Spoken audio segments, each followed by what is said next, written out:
This is Math 5700. This is, I think, lecture 35. I'm going to cover the remainder of chapter 5 today, but let me start by reviewing what we did last time. Okay. So last time we considered repeated Bernoulli trials.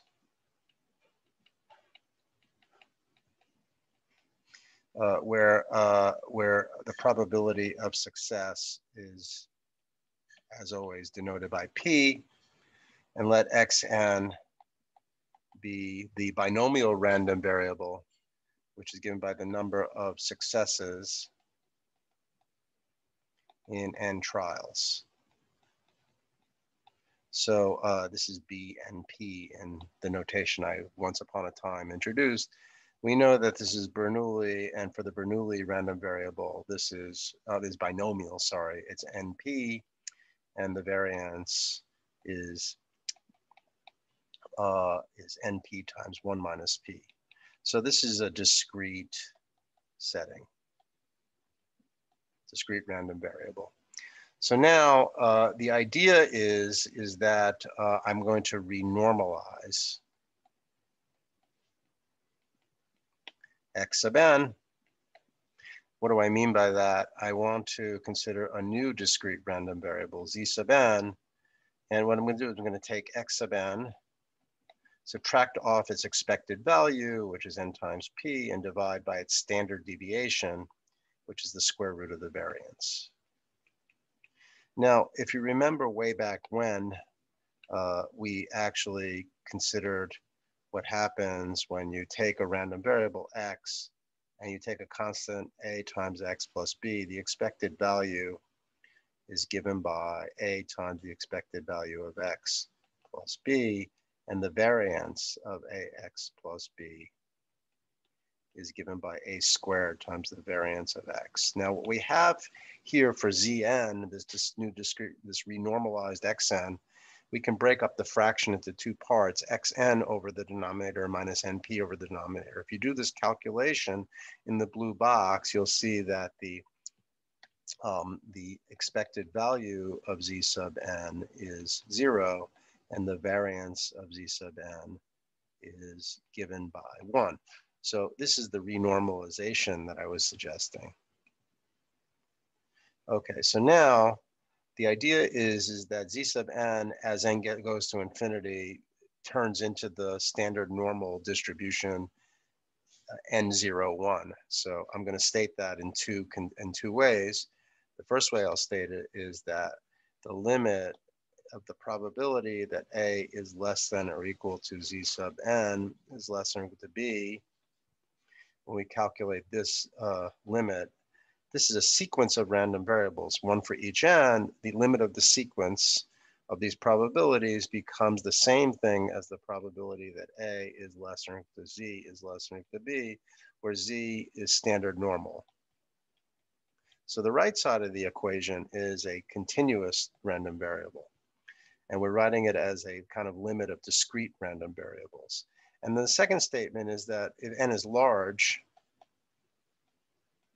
and what I mean by that, np times 1 minus p should be at least 10, then the probability of A less than or equal to Z and is less than or equal to B is approximately the same as the probability of A less than or equal to Z is less than or equal to B.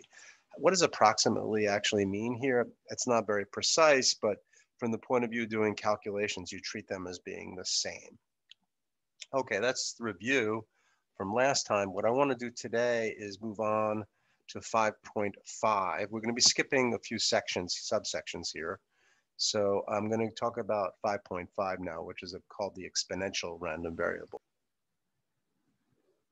Okay, so 5.5 is called the exponential distribution.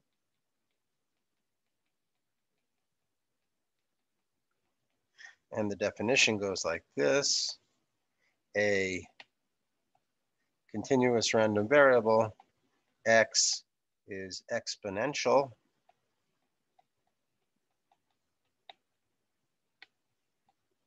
with parameter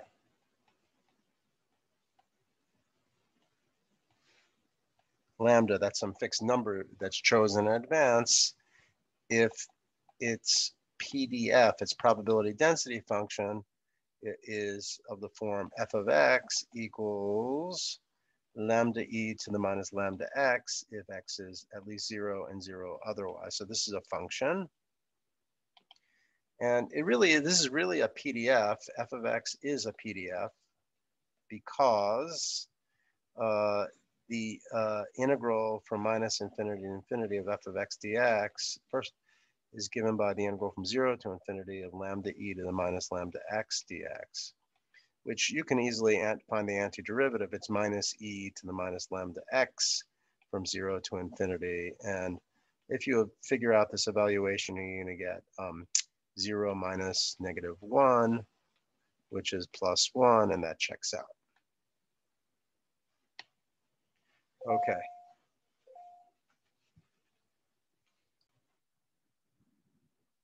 Okay, so let's figure out the cumulative distribution function.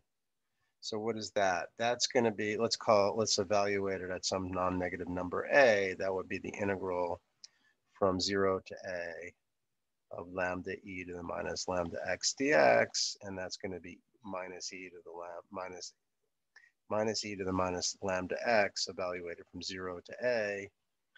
And this is going to be 1 minus e to the minus lambda a. So f of x, the CDF, is given by 1 minus e to the minus lambda x. Okay, very good. So I want to next figure out the expected value and the variance of this distribution, this exponential distribution. So how does that go? So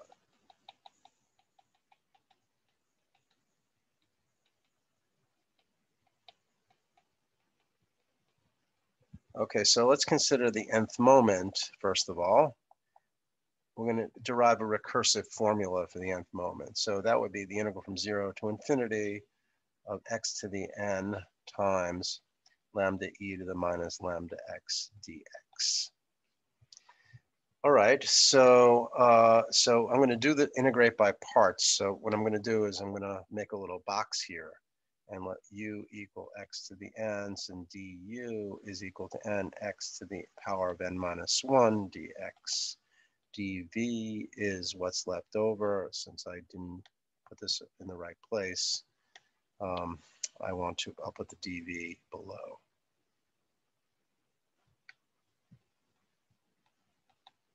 That's lambda e to the minus lambda x dx.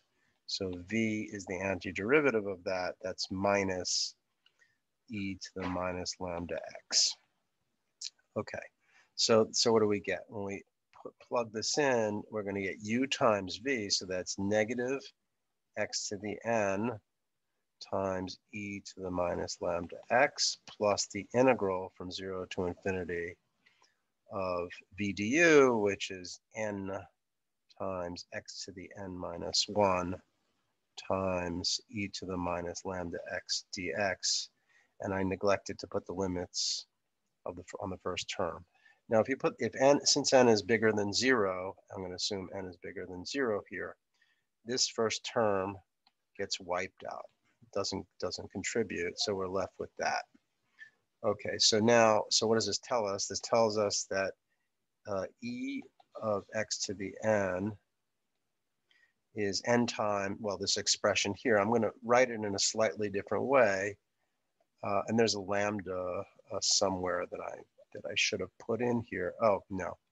What I'm going to do is I'm going to do something funny. I'm going to put an n over lambda times the integral. Now, since I've taken out an n over lambda, I have to put it back in. So this is going to be the same thing as n.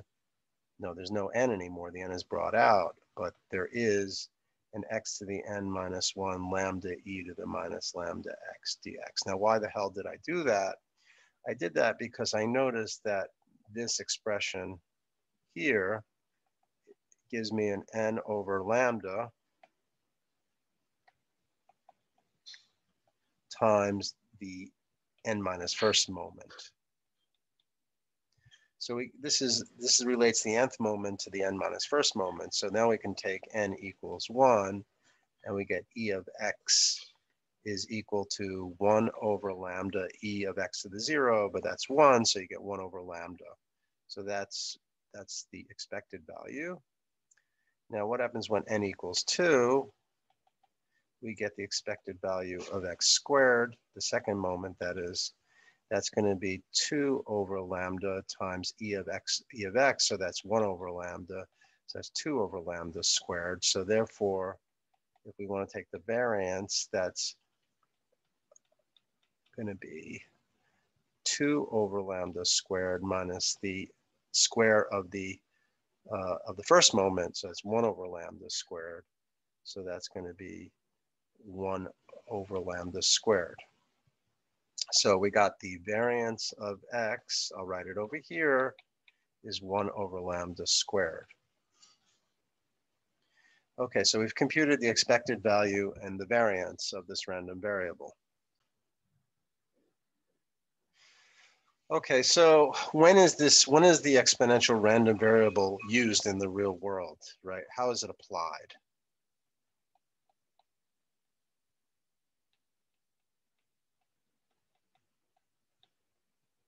Well, it's applied usually it's applied for waiting times or lifetimes of products, like how long a light bulb will last. So for example, here's an example. Bathroom humor. So toilet stall usage.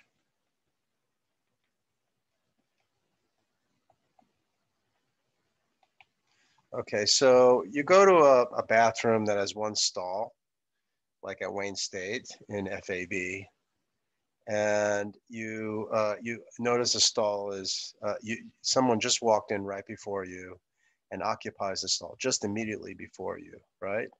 So, and now let's assume that the stall usage in minutes, the number of minutes is wait for the stall to be free,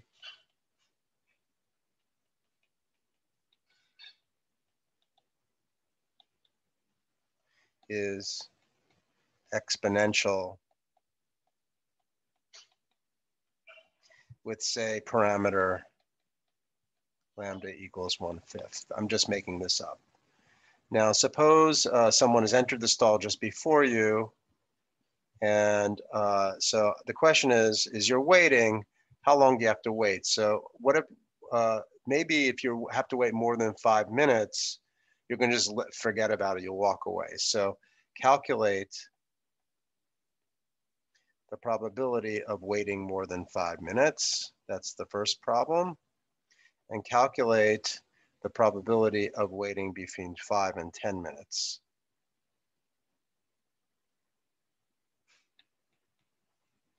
So here, X is the waiting time in minutes for the stall to become free. This is a continuous random variable. I'm assuming it's exponential.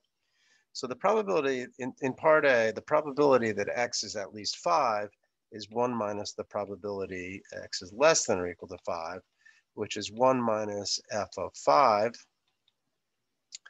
And that's the same thing as 1 minus e to the 1 minus 1 minus e to the minus 5 over 5. So that's going to be e to the minus 1, which is about 0.368. So the probability is 37% of the time you could expect to wait at least 5 minutes if someone just immediately occupies the stall before you.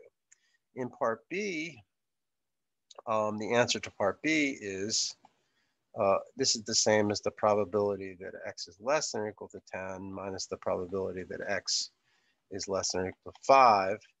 So that's f of 10 minus f of 5. And that's the same thing as 1 minus e to the minus 10 over 5 minus 1 minus e to the minus 5 over 5. In other words, it's e to the minus 1 minus e to the minus 2, and that's 0.233.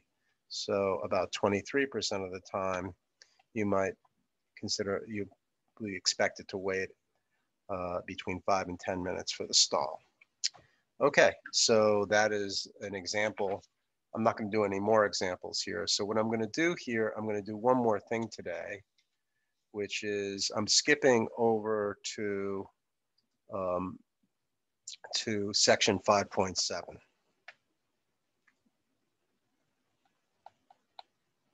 So it's the last section of the chapter. Okay, so what's this about? Well, let's start with a continuous random variable and let f sub x denote its probability density function. So let's let g of little x be a strictly increasing or decreasing function. The reason why we assume this will become immediately clear because a strictly increasing or decreasing function, say like this, has an inverse function. So let's let y equal g of x. So g of x has an inverse function. That's the idea. And I want g of x to be differentiable. I want to be able to take a derivative. Okay, so now what I'm going to do is I have this continuous random variable x. Let's set y equal to g evaluated at x. Okay, and so the problem is how do we compute the probability density function of this new random variable? So here's what you do. So here's the answer. We're going to do a calculation. So let's compute first the cumulative distribution function of this y.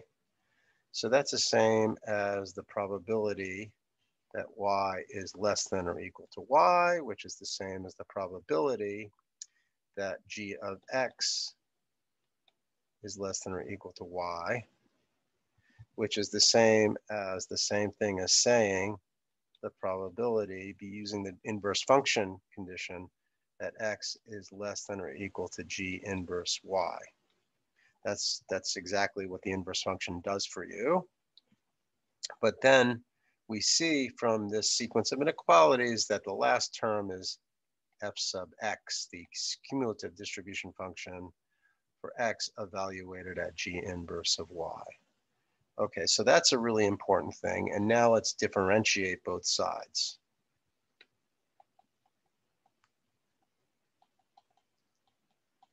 So the derivative of the left side is the probability density function of the variable y. And the right side, we can use the chain rule. We're going to use the chain rule. So this is the derivative with respect to y of f sub x evaluated at g inverse y. But by the chain rule, that's the same thing as the derivative of f sub x evaluated at g inverse y times the derivative with respect to y of g inverse of y. And what is that? So that's the same thing as what? So that's the same thing as f sub x evaluated at G inverse of Y, and times the derivative of G inverse of Y. And the derivative of G inverse Y with respect to Y, remember X is equal to G inverse of Y, is just dx dy, which is 1 over dy dx, if you want to write it like that. Or let me just write dx dy. It doesn't really matter. Okay, so this is the formula that you get. Let me write it differently. It's just probably better to write dx dy or d by dy. G inverse of y. Okay, so this is the formula I wanted to derive. This formula is also important.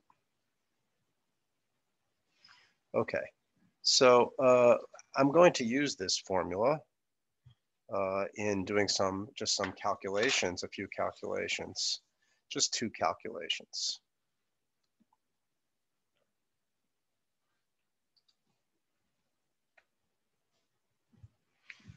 Okay, so what are the calculations that I want to do? So let's start with an example. Y equals x to the n is our function. So that's going to be depending on what the value of n is, it's going to be either an increasing or a decreasing function. So for example, y equals x squared is a parabola. So this is, I'm assuming x is bigger than or equal to 0 here. It's a parabola, and it's going to, in the case n equals 2. So this is going to increase for n positive. Okay, so what is g inverse of y? That's equal to y to the 1 over nth power. That's the inverse function. So in other words, x equals y to the 1 over n. So now if we apply the formula, about the probability density function for y is the probability density function for x evaluated at y to the 1 over n times 1 over n y to the 1 over n minus 1. That's the derivative of g inverse y. So this is a relationship between the 2 probability density functions. So there's another example I want to cover, which is called the log normal. This is really the main example. So let x be normal of type n mu sigma squared. And let's let y equal e to the x. So in other words, g of x is e to the x. This is an increasing function, e to the x. And by the way, the inverse function is x equals ln of y. So this is y equals e to the x equals ln of y. So according to the calculation that we did before, the probability density function of y is given by the probability density function of x evaluated at ln of y. And then we have to multiply it by the derivative of ln of y, d by dy, dx dy is 1 over y, right? So we're going to get, what are we going to get?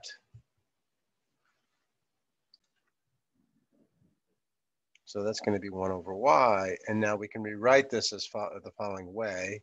I'm going to bring the 1 over y over to the left. This is 1 over y times the probability density function of the standard of the normal distribution n mu sigma squared. But we know what that is. That's 1 over sigma square root of 2 pi times e to the minus, well, it's not x anymore, it's ln of y minus mu quantity squared over 2 sigma squared. Okay, so that's what it is. And so for example, let's just take, just illustrate, here's an illustration. When mu is 0 and sigma is 1, this function is given by f sub y of y equals 1 over y squared of 2 pi e to the minus ln of y squared over 2. So that's what you get in that case. Okay. So that's the end of chapter 5. We, in subsequent lectures, I will be beginning chapter 6. So have a good weekend.